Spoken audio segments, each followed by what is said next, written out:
Hello again, and welcome to Broadcasting Scotland. It's Friday the 23rd of June. I'm Andrew Wilson, and this is Scotland at 7. This evening, I have the latest daily update from Ukraine, and then I will take a look at today's headlines from Scotland and around the world. The United Nations Secretary-General Antonio Guterres has called out Russia for killing 136 children in Ukraine in 2022 and added its armed forces to a global list of offenders, according to a report by the UN Security Council. The UN also verified that Russian armed forces and affiliated groups injured 518 children and carried out 480 attacks on schools and hospitals. The forces also used 91 children as human shields, according to the report. Guterres was particularly shocked by the high number of child casualties, he said in the report, while also saying he was disturbed by the high number of offences against children by Ukrainian forces. Volodymyr Zelensky claims that Russia has formed special groups to collect and hide bodies of people killed in the aftermath of the Kakhovka Dam breach in southern Ukraine. The Ukrainian president said in a video address yesterday that the situation in Russian-occupied parts of the region was catastrophic, to put it mildly. Russia fired cruise and ballistic missiles and strike drones at targets in Ukraine early yesterday, causing damage in the cities of Odessa and Kryvyi Rih, Ukrainian officials have said. Russian-backed officials in southern Ukraine have accused Kyiv of using British-supplied long-range missiles to strike a bridge connecting Kherson province with the Crimean Peninsula. A series of photos and videos circulating on Telegram yesterday showed a large crater on the bridge and debris littering the roads. There were no casualties reported. The EC reportedly made clear that Ukraine had a way to go to complete the 7 steps the EU outlined last year when it granted Kyiv the status of a candidate for membership. A senior Ukrainian diplomat has said that Russia is 99.9% certain to quit a UN-brokered deal on the safe wartime passage of Black Sea grain in July, as it no longer needs Ukrainian ports to export ammonia. And Volodymyr Zelensky reportedly said Ukrainian spies believed Russia was plotting an incident to release radiation from the Russian-occupied Zaporizhzhia plant in southern Ukraine, Europe's largest nuclear plant, an allegation that has been denied by the Kremlin. 7 years after the initial referendum to leave the EU, the Scottish Government has published a short paper detailing the impact of Brexit. The paper lays out Scotland's majority vote to remain in the EU alongside the country's removal from the European single market and the democratic, economic, agricultural and social impact of leaving the European Union. The Scottish Government argues that the UK Government's decision on Brexit have eroded Scottish Parliament powers through the enactment of the Internal Market Act and overriding of the Sewell Convention. It also reports that the Office for Budget Responsibility expects the UK's GDP to be 4% lower in the long run because of Brexit, and that research by the Centre for European Reform found that UK investment was 11% lower and trade 7% lower than it would have been without Brexit. Additionally, the paper cites Brexit as contributing to the cost of living crisis and to UK inflation, the highest rate in the G7 in April, with food and drink inflation now at a 45-year high. The paper also reports that overall costs to business have increased and that key Brexit promises made to the Scottish fishing industry have been broken, as Scotland has effectively lost quota share and now has access to fewer fishing opportunities than it had under the EU's Common Fisheries Policy. Further difficulties due to Brexit include the loss of freedom of movement, which the paper says has severely impacted the nation's hospitality industry, with 45% of tourism businesses in the Highlands and Islands reporting staff shortages and 40,000 hospitality vacancies in Scotland as of July last year. As well as the loss of EU structural funding, the loss of secure long-term multi-annual funding to support Scotland's rural economy, and the loss of access to the Horizon Europe scientific programme. The paper's release comes at a time when over 50% of people in Britain now say they would vote to rejoin the EU, according to a YouGov poll, with a quarter now more likely to trust the European Commission more than the UK government. The First Minister Humza Yousaf has launched a 10-year collaborative strategy which aims for a 25% increase in turnover for Scotland's food and drink sector by 2028. Sustaining Scotland, Supplying the World, a strategy for Scotland's food and drink industry, has been developed by the Scotland Food and Drink Partnership, which brings government and industry together to further the interests of the sector. The strategy aims to support the sector to grow faster than similarly sized competitors such as Ireland and Norway. Actions including restoring promotional activity to pre-pandemic levels to reach new markets and recruiting and retaining a highly skilled workforce to adapt and tackle skill shortages in the sector. The First Minister launched the strategy and announced £5 million of Scottish Government funding during the 2023 Royal Highland Show. Industry will contribute a further £1 million, bringing total funding for year one of the strategy to £6 million. Scottish Government analysis published today indicates that Brexit has caused many difficulties for trading overseas for 44% of businesses in Scotland and is responsible for a third of food price inflation, currently at a 45-year high.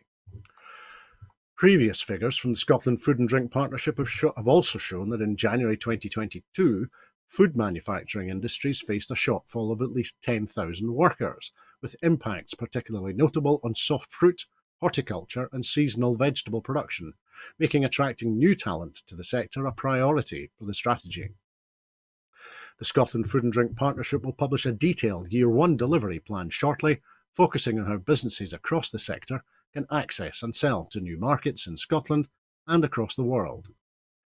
Commenting on the strategy, the First Minister Humza Yousaf said that Brexit has caused very significant problems for our farmers and food and drink industry, for everyone from seafood suppliers to seed potato producers, adding that, despite this, the food and drink sector remains a Scottish success story.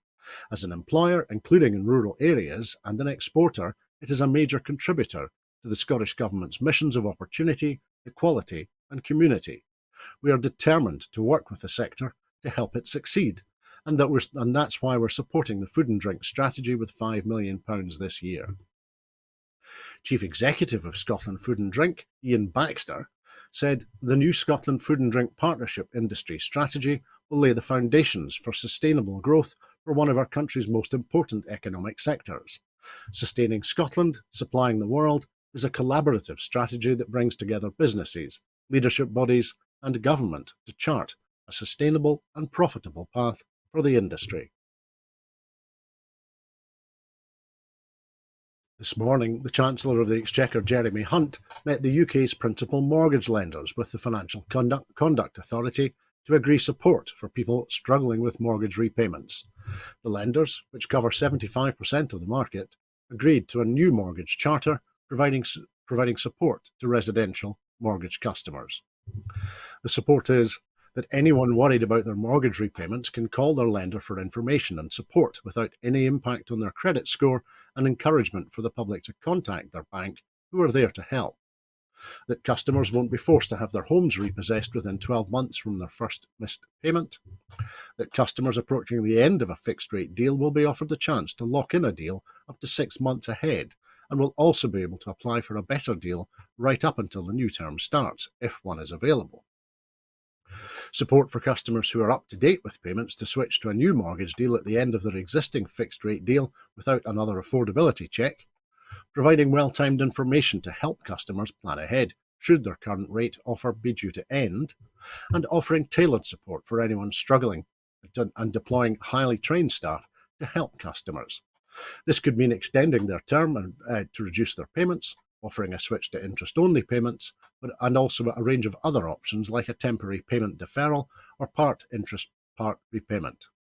The right option will depend on the customer's circumstances.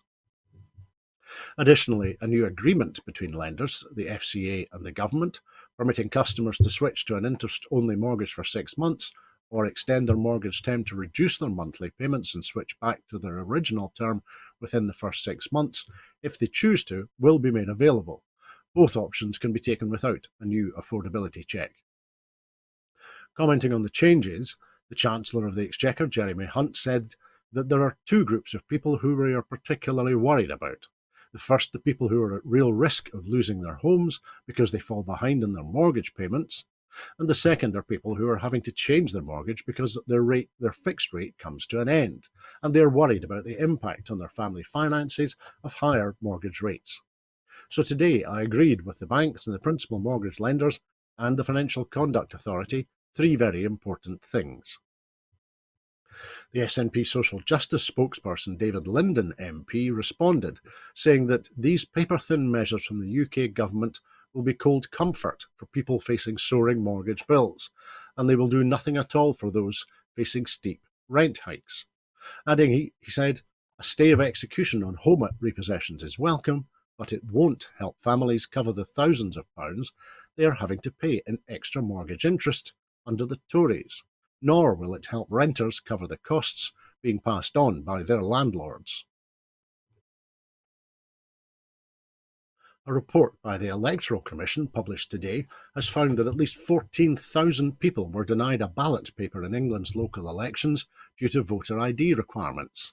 The report also found that a further 4% of non-voters said they did not attempt to vote because of the ID requirements.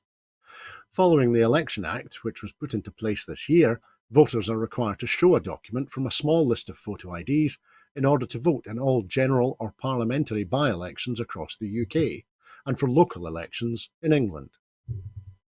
The study, conducted by the Electoral Commission, has found that 0.7% of voters were initially turned away for not having the correct ID, and that 63% of those turned away later returned, meaning at least 14,000 people were denied the vote. The report also stated that the actual figures of those impacts were likely to be higher, given that almost 40% of polling stations used greeters, who were tasked with telling voters that ID was needed before they went in to vote. If a person left before going into the polling station, they were not recorded in the data. Polling stations that used greeters showed notably lower average rates of people turned away at 0.55%, as opposed to those without greeters, which registered 0.8%. The statistics also likely underestimated the extent of the problem due to data from some polling stations being incomplete or inaccurate.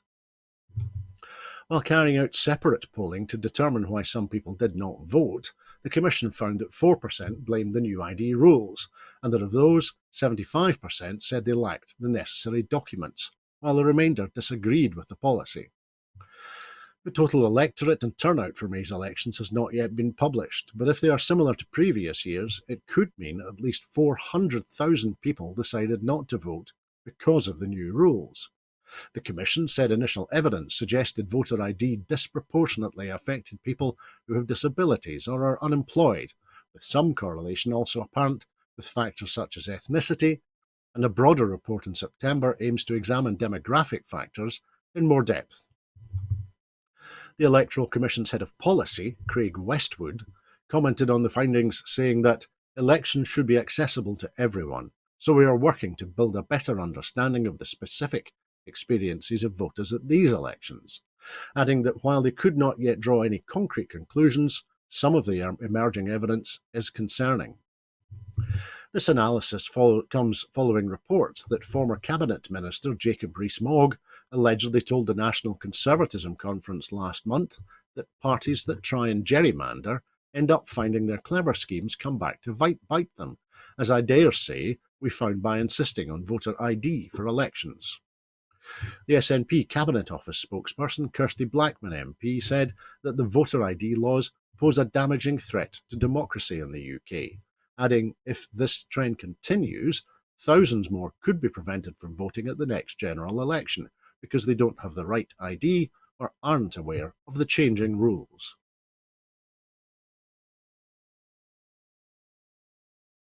Lawyer Baroness Helena Kennedy KC has voiced her support for the First Minister Humza Yousaf's plan for Scotland to create a written constitution ahead of independence. Baroness Kennedy stated that people should be going to work on creating a written constitution for an independent Scotland, definitely, adding, I would do it now if I were in that camp. Helena Kennedy's comments come following the announcement on Monday of the First Minister's plans for a written constitution based on modern, democratic values of the people. The SNP has issued a challenge to the Labour leadership in Scotland to support Baroness Kennedy's comments and back the proposed constitution, which would look to enshrine free access to the health service and workers' rights to strike into law. Commenting, Claire Adamson MSP said that the UK's constitutional arrangements are out of date and not fit for purpose. She went on to say that, in step with other modern democracies, Humza Yousaf has outlined that an independent Scotland should have a written constitution to enhance citizens' rights. The move would take Scotland in line with all 27 EU member states.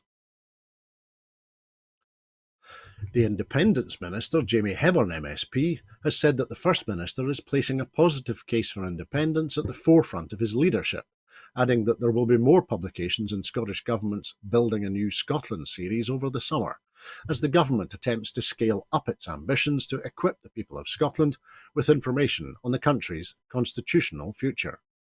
The announcement comes following the First Minister's launch of plans for a Scottish constitution, and with SNP ministers and MPs likely thinking forward to the party's independence conference in Dundee tomorrow. Commenting on these issues, the Independence Minister said that self-governance is normal. Just look at the success of similarly sized European nations, who have charted their own course, and are both wealthier and more equal than the UK. With the full levers of independence, we can guarantee protection for NHS from the creeping Westminster privatisation, take real action against the cost of living crisis, and establish Scotland as a global renewables capital to tackle the energy crisis and protect our workforce in the North East. 55 asylum seekers with a range of severe disabilities and life-limiting conditions have been housed by the Home Office in a former care home in Essex without care workers or nurses, The Guardian reports. The people living in the home fled various conflicts to come to the UK, including those in Sudan and Afghanistan, and all struggle with health conditions including blindness, deafness, loss of limbs, and mobility issues that require a wheelchair. At least 8 are paraplegic. One man lost his toes whilst at the property due to diabetes, and it is reported that some residents find it hard to leave their rooms due to their conditions. On the 18th of June, an Iranian asylum seeker living in the property died. He had restricted mobility due to strokes, and while doctors have repeatedly said he needed a wheelchair, he never received one. He is thought to have died due to a fatal stroke. Another resident of the former care home has motor and sensory neuropathies, meaning she is largely bedbound. The woman has reportedly fallen 3 times and on one occasion was left on the floor for 14 hours. The former care home, opened in November by Home Office officials, is staffed like a standard Home Office asylum seeker hotel, with security guards and reception staff, but does not have trained care workers or nurses there as part of the contract, meaning that in some cases the staff are not qualified to intervene. In an interview, one asylum seeker said, "Everybody is suffering in this place. It used to be a care home, but now there is no care. We are free to come and go, but to me this place feels like an open prison. We have just been left here and abandoned." Tendring District Council said it had robustly expressed concerns about the site's suitability, which it described as unsuitable for asylum seekers placed there and the existing community, given added pressures on services and levels of deprivation. The charity Refugee, Asylum Seeker and Migrant Action has been providing support for the residents using its own funds.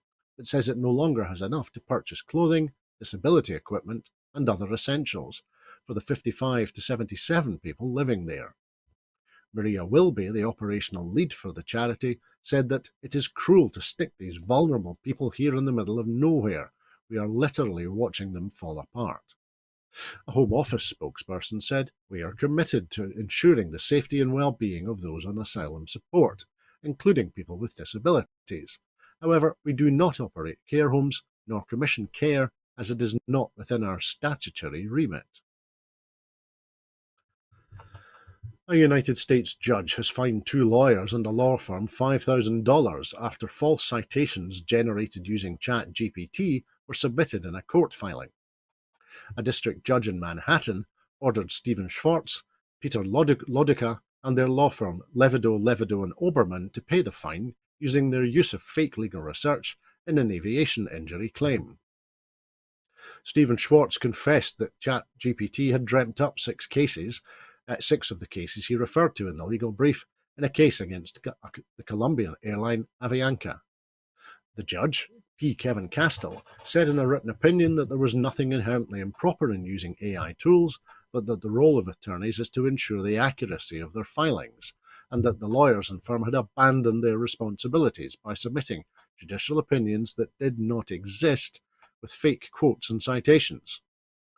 In a statement yesterday, Levido and Oberman said, "We made a good faith mistake in failing to believe that a piece of technology could be making up cases out of whole cloth, and that its lawyers respectfully disagreed with the court that they had acted in bad faith." According to Schwartz, ChatGPT has suggested several cases involving aviation mishaps that he could not find through usual methods utilised by his law firm. This is not the first time that ChatGPT and other chatbots have made up information whole cloth. In one example, ChatGPT falsely accused an American law presser of sexual harassment and cited a non-existent Washington Post report in the process. In another, Google's chatbot Bard gave an incorrect answer to a question about the James Webb Space Telescope. Chatbots are trained on data lifted from the internet, and often the original sources are no longer available. They build a model based on this data to predict the most likely word or sentence that will follow a user's prompt.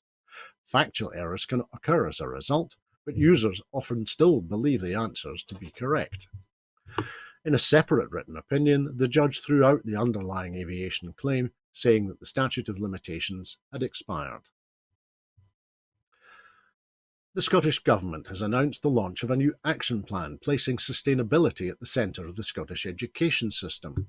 The plan includes an ambitious commitment to ensure that every school and early learning setting will be sustainable by 2030. The Learning for Sustainability Action Plan features 25 actions and has come about following 9 months of collaboration with children, young people and their educators. Actions listed in the report include developing new LFS-related qualifications with programme owners so that achievements and learning on LFS are fully recognised, a new commitment to take further steps to support outdoor learning, creating a new portal which will act as a one-stop shop for learners and educators to share examples of LFS in action and to signpost to relevant resources and professional learning opportunities, establishing an LFS mentor network for educators to encourage collaborative leadership, provide peer support, and share approaches on embedding LFS in the curriculum, and setting up a children and young person LFS leadership group to ensure meaningful collaboration with learners throughout the implementation of this refreshed action plan. While launching the strategy at Grove Academy in Dundee, the Education Secretary Jenny Gilruth said that perhaps more than any other group, our children and young people recognise the importance of climate and social justice. I have heard from many of them that they are looking for bold initiatives to transform their learning environment. Learning for Sustainability is designed to achieve just this. And life-changing technology that reduces the risk of complications for people with type 1 diabetes will become widely available thanks to a further £350,000 funding.